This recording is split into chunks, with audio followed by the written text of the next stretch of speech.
Well, good morning. Good morning. Yeah, it's a good day. It's gorgeous out, y'all. It's a real good day. I'm so excited to be jumping back into work on our own homestead here. It's going to Yeah. be fun. Yeah, we've been transitioning. I mean, you guys following along know, we spent 2 weeks, which wasn't our original plan of being gone that long, but hey, things happen for a reason, and it's just been a blessing even through the whole thing. And we'd seen comments, and we try to run our life of make lemonade out of lemons, right? I was wondering where you were going with that. You got it. Yeah. See? So yeah, find the good in everything, guys. Yeah. You always have to do that. There's always a silver lining, even if you can't see it. And that's not to say we don't have like bad days or anything, but it's that get up and go mentality and just keep moving. Keep swimming. Just keep swimming. And if you followed along, and we get a lot of compliments just because that's how we carry ourselves of, positivity in everything. You've got to find that because if not, then you just walk around a miserable individual and nobody wants that. They don't. So, but yes, we are excited. Sidetrack squirrel moment. But we're excited, one, because we get to use the mill. And two, the product coming off the mill is what we get to build the YouTube studio with. Yeah. And that's the exciting part. That's back to our original plan and goals of building from our own land. Now, there's a caveat to this. Well, this time. Because it's not our own trees. But it will be happening. And that small detail isn't enough to deter us. No, it's still homemade. And it's still going to be just amazing. Yeah. It'll be awesome to have that extra space because it's going to be kind of like over at David's. It's going to be a yes building. It's going to run like our YouTube studio where we can get all of the computer stuff out of our kitchen here in the tiny house and move it over to the YouTube studio. We'll have a live space. We'll have a workspace. We'll have a merch space. And then the back is actually going to be pantry. So all of my goods from all my tomatoes and the rabbits and everything else we can will go in there. And we're just excited about that as well. More room is never... No, and we talk about it more and more. If you go back on the main channel, you'll notice that when we bought the property, there was a large brick foundation. And it's still there. We've taken a few bricks off and repurposed. And the more and more I look at it, the more and more I have conversations with people about it, the more, we originally thought, hey, if we could take part of it that has a concrete floor, rebuild that, reseal it, do all those things, then we could still reuse it. But then it sticks up out of the ground. It's an eyesore. It is. The more every day I look at it, its location isn't prime the way that we're laying the homestead out. So, with that being said, it's gonna come completely down. No ands, ifs, or buts about it. We're going to try to repurpose as much as that block because, well, it's free block to us, so why wouldn't we try to use it? Yeah, and a lot of people have asked, just build on it, but you're not here to actually see that I can walk up to the walls and I can grab a brick and just pull it off. Just take it off. Yeah, and the amount of work to redo it when we don't even like its current location. Right. It would be something different if... hey, that's a perfect spot. We're going to do, if we had better, bigger plans for that spot, then maybe it'd be worth that time and effort to re-grout all the lines, do all those things. But it's not. We don't want it there. And one of the big things that is going to go into it, like you said, the back room of the studio is going to be food storage. We're going to have shelves. We're going to put probably one. We have one big deep freeze right now, but... we have a chest freezer, too. We have a little chest freezer and probably going to upgrade to an even bigger, upright freezer. But it's going to be food storage. But we ideally want an in-ground. Or as in-ground as we can get around here. Cause I want a Hobbit hole. It's solid rock. So I don't know how. I want it to have I really want a Hobbit hole. Just it can be in the hill. Because we have a hill, I'm not a Hobbit. But I just want it for the aesthetics. Oh. It's kind of like Ireland meets Scotland meets Lord of the Rings. Is that where that came from? I don't know. Anyway. Or the movie The Hobbit. Oh, yeah. Yeah, that too. But yeah, so that's what we're going to work on today. We are going to mill some lumber. And, we're just excited. Yeah, it is very exciting, guys. And I know in yesterday's coffee chat we talked about doing it, but once again, priorities get in the way, and it always happens. We didn't have time. But we were able to get quite a few things done yesterday. Mm-hmm. And, you know, today is, I mean, I'm looking out the windows and all I see is sunshine and blue skies, and it's amazing. And we're getting a little later start than what we had anticipated, but that's kind of being fluid on a homestead, you know, and calls coming in, things going out, chores being done. Like, it's just kind of one of those things. Yeah, I mean, this is real life, y'all. We're not Hollywood actors. We're not staged. We're not reading a script. It's, you know, we have the same real life everyday issues. You know, laundry has to be done, and, you know, dishes. Yeah. There's no little hobbits and magic fairies or anything like that come and do all this work for us. If we build it, will they come? We've tried and it didn't work, and I've not thought about something thinking that maybe it would just get done on its own by osmosis. It's magic. Yeah, you guys see it as magic because we can, but that magic isn't real, y'all. It's definitely implemented. So, but I wouldn't want it any other way. You know, going back, watching some of the other videos from the other channels of the projects we worked on over on the west side, and working with the family over there and being able to hang out, like, it's for real. Like, we honestly enjoy. Yeah, we smiled through every single video. So yeah. And it wasn't a fake smile. Like, we genuinely had a really great time. And yeah. And it was... What I noticed, though, and maybe it's me being more critical of myself, is as the 2 weeks were progressing, you could see my exhaustion on my face. Like, when I was watching Mama V's video from the doors and windows, I'm like, oh, gosh.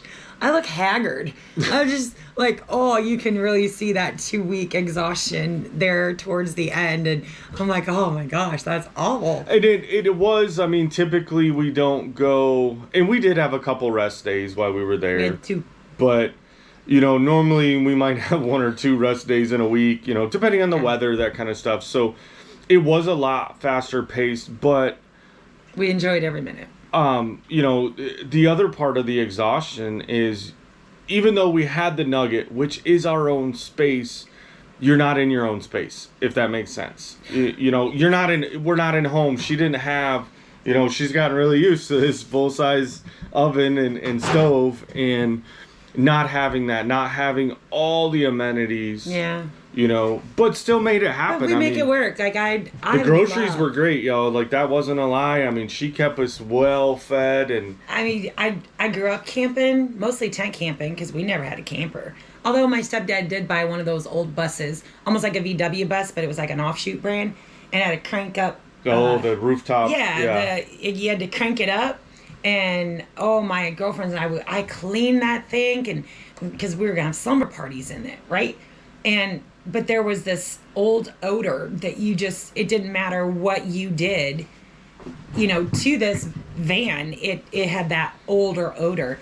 But yeah, I loved that van. I think maybe, I don't know, I've always loved small spaces. I've always loved roughing it. I've always loved bushcraft stuff. You know, as a child, I'd always go out into the woods and build forts, and I just resonate with that. I don't know, but yeah. Anyway, la. Yeah. Well, and it is fun, but it's also nice to have the luxuries. And, you know, giving you guys a little backstory, because I'm sure a lot of you coming on are new and haven't, you know, made it back through some of the old videos, is we bought the Nugget, it's an 18-foot camper, guys. It's little. We redid it, you know, buying it, redoing it, and getting it all on the road for $2,000. And there's actually, over on the main channel, there is a build video series. A couple of them, yeah. Of us buying the Nugget, tearing it apart, redoing it, that kind of stuff. And it's not perfect, but we don't need it to be perfect because it's set up as our mobile hotel room. And, you know, for any of you that travel, you understand the annoyingness of you've got to pack, you know, you're going to be gone for a week. So you have to pack a week's worth of clothes, you know, plus all your toiletries, amenities, you know, hair dryers, curling irons, and eyelash doodaddies. He knows he's mentioned all my stuff. He ain't mentioned the fact he takes more clothes than me. That's why I have a clothes bar in the truck.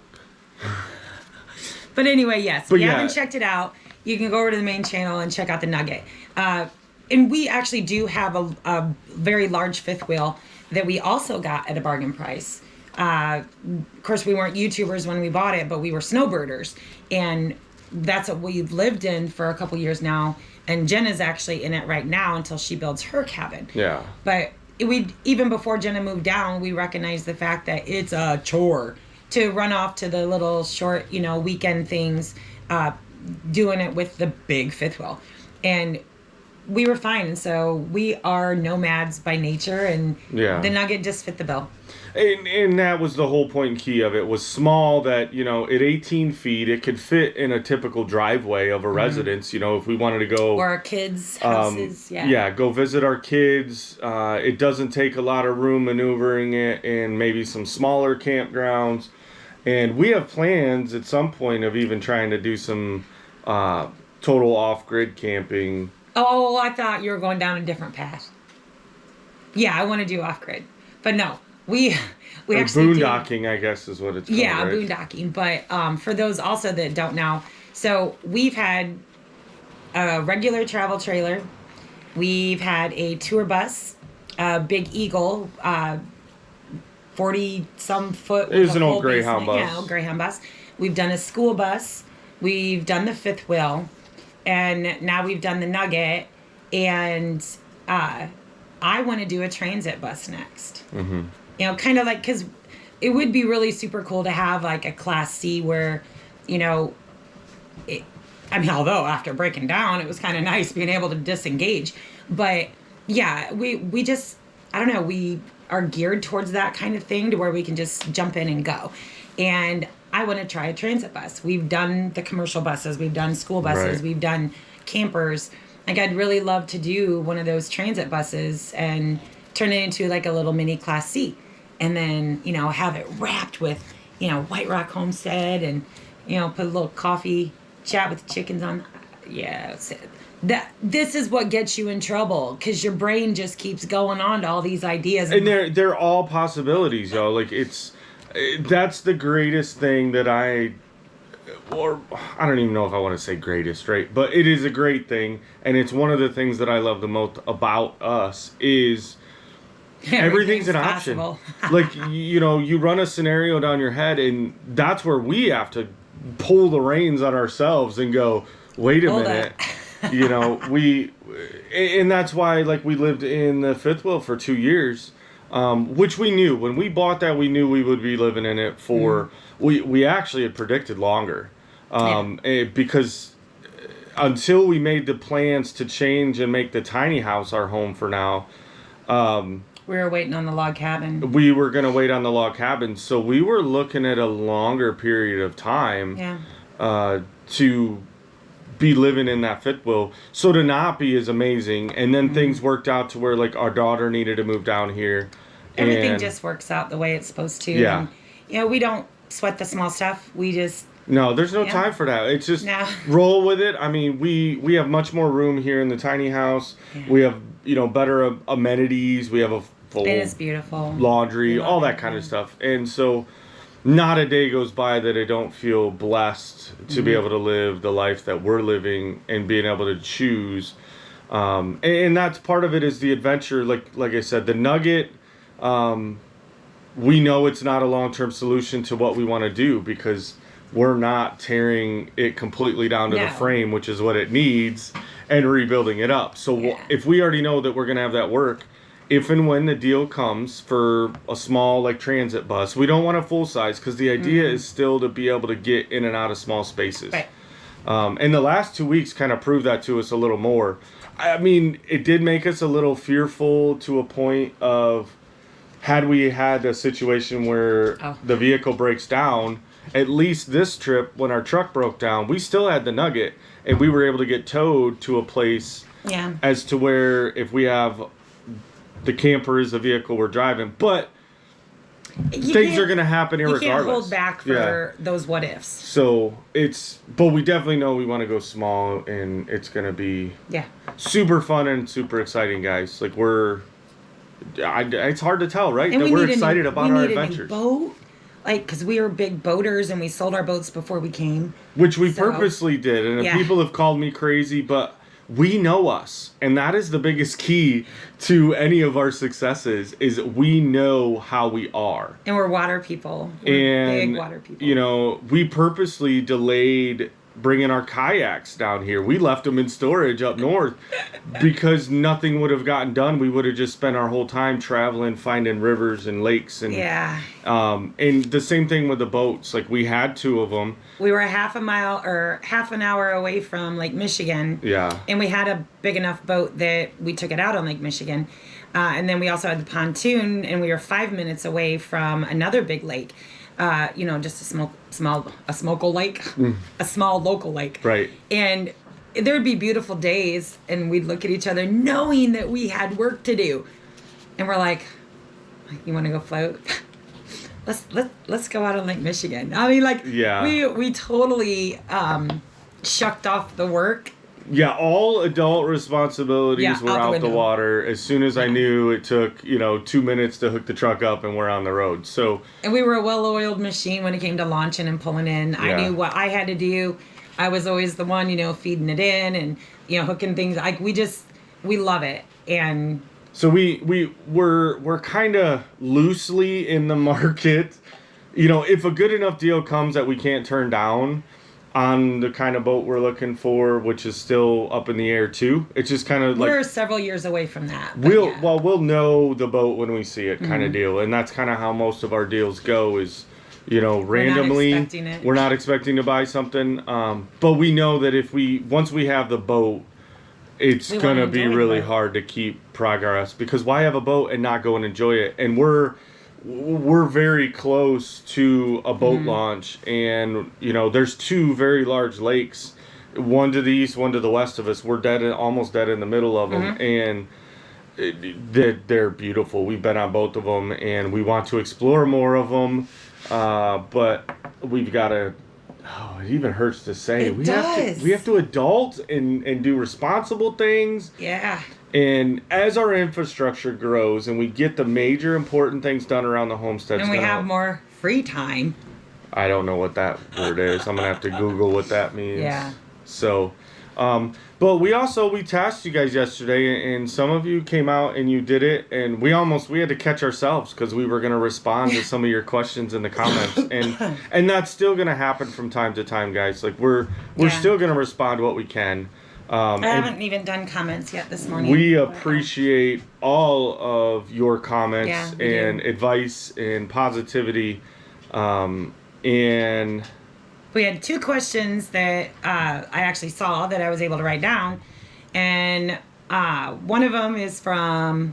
So, OMG, a newbie. Uh-huh. All right, so welcome, and we're glad you're following us along. She's really sweet. Like, we've done a lot of communicating back and forth in comments. Yeah. And I know that she had a couple other questions. I don't know if she did. I didn't get them. Nope, not yet. But we've got one for you for today. At least it says, "Does thrifting really pay off when you have to pay monthly for storage?" That's a really good question. So, if you know us, we are huge thrifters. We did flip a house in Michigan, and it was mostly through thrifted stuff, where you could, right? But a lot of what we have in storage, because we still have a storage unit up in Ohio, and we have a storage unit down here. But I guess the way that we look at it is we would need those storage units anyway until we get the barn built, because I have totes and totes of memory stuff of my children. He has totes and totes and totes of military stuff from his, full life in the Marines.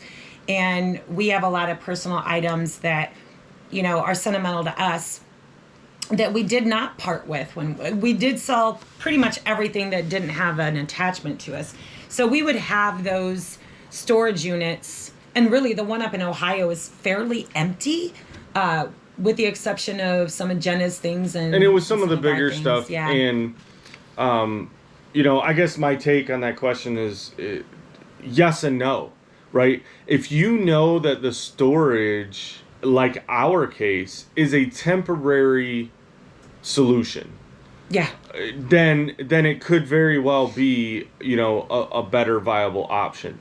Now we have reined ourselves in quite a bit over the years of what we will thrift, what we won't, and everything that we buy serves a purpose Or an intended purpose. Right. Because we hit up a lot of places, like we'll see building supplies. We'll see brand new washer and dryer through the wall gasket stuff, a couple dollars. Still in the box. Like, okay, and we bought some of almost all the stuff in the tiny house is thrifted like that. Did we need it in the moment? No, not in the moment. Did we think that we might need it?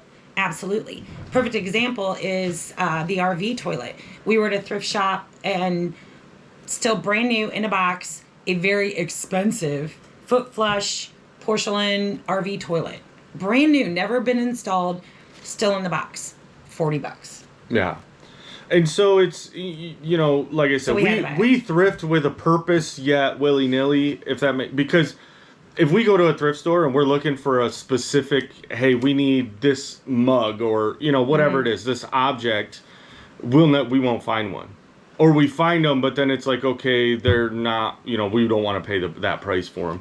Right. And so when we go in, and it's always fun with the store owners, because a lot of them, they greet you. Oh, hey, how you doing? Yeah. What are you looking for today? And we're like, yes. And they're like, no, what are you looking for? We're like, wow. They even start bringing stuff out of the back rooms We're for like, us now. They're like, hey guys, welcome back. Yeah. Hey, look. And it's one of those, like, there's a lot of times we walk in the store, we don't have any idea. It's just, what is there? And then when we see it, we're like, oh, we could use that. And there is a fine line of hoarding. Yeah. And we know, like, we've given ourselves that limitation. The storage unit's providing a limitation right now because, one, if we buy it, it's something that we obviously want close to us. So but I also don't want it ruined. And we don't have our shop up. But our barn build, our shop build, our design is there's gonna be a loft in the back half of the shop that will have lined with shelves or racks or whatever, so that those things that we do buy that we know, hey, in 6 months we're gonna build another cabin or have another project, and I can buy it for a fraction of the cost of a new one.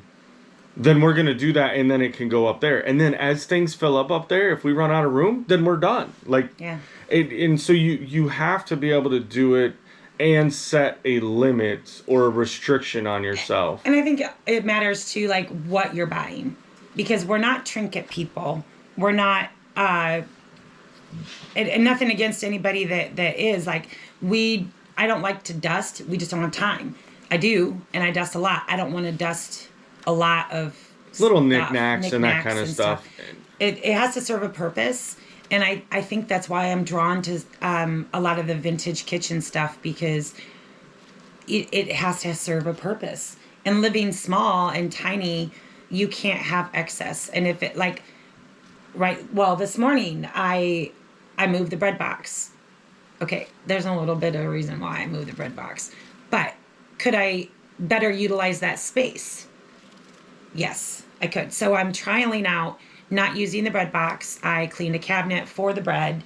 We can't leave it on the counter because Charlie. But it's being intentional with everything that you own, and we kind of do that with our thrifting. So we're very intentional, or we have to absolutely love it. And so I don't think that. I still think that we save. Oh God, I know we've saved. Yeah. thousands and thousands of dollars. And it's a price comparison, of, I know there's some things that they hold more of a value to somebody because it has a childhood memory, so they'll pay a little more. So kind of like I'm a long neck. Yeah. I am so glad a lot of you got that reference because I know I'm not the only one that's watched that movie. And I used to love that movie. So I'm going to find it on the TV and make her watch it. Probably. So, because there's like a whole series of it too. I think one question is probably good for today, and we'll hold the next question for tomorrow. Because she's gonna make you wait. How do you like that? We got stuff to do. I mean, I really kind of was not gonna do much crack whipping on this side channel, but I think I need to because we could be here all day. I think you're full of sass. I am full of sass because I want to go mill. She's already trying to kick me off the mill, y'all. I showed her how to run it one time. I shouldn't have done it. Yeah, you should have. Now I get tractor duty. So, guys, we are, and we'll try to get more. We get rambling, but we appreciate y'all wanting to listen to our rambles. And we're enjoying this. Jason is my best friend, and we do talk a lot with each other. You hear us rambling on here. We ramble on to each other all the time. But it is nice to know that we have all y'all to talk to, too. Yeah. And, when the camera's not getting bounced because my husband is... You said let's go. I'm ready to go and do things and... All right, let's go, Mel. Do work. Yep. All right, guys. All right, guys. See you Love later. ya. Bye.